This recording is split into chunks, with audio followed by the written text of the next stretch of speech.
Laste sööma meelitamiseks kasutame sageli erinevaid kavalusi. Millegi ärasöömist motiveerime tihti kas magusa või millegi muu hea ja paremaga. Näiteks, kui sa selle salati ära sööd, võid kapist kohukest võtta. Lootuses, et see paneb lapsele salati rohkem meeldima. Tegelikult suurendab see aga preemia väärtust. Kuidas siis ikkagi lapsi üle kavaldada? Erinevatest nippidest, praktilistest lahendustest ja lõbusatest mängulistest viisidest räägimegi koolitusel.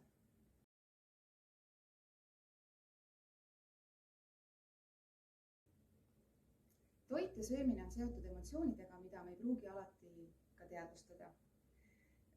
Need saavad alguse lapseeas ning võivad olla mõjutatud toidulahingutest laua taga, positiivsetest või ka negatiivsetest söögikordadest ja õhustikust, aga ka ootusest süüa kindlasti taldrik tühjaks.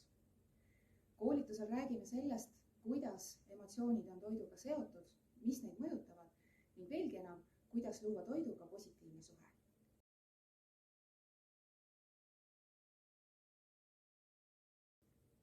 On selge, et lapsed mõjutavad pere toiduvalikuid. Võib-olla tuleb tuttav ette olukord, kus te olete õhtusöögiks teinud midagi maitsvat, mida arvate, et võiks lastelegi sobida. Kuid lapsed teatavad, et see ei sobi kohe mitte. Ning teil on tulnud võib-olla teha eraldi toit.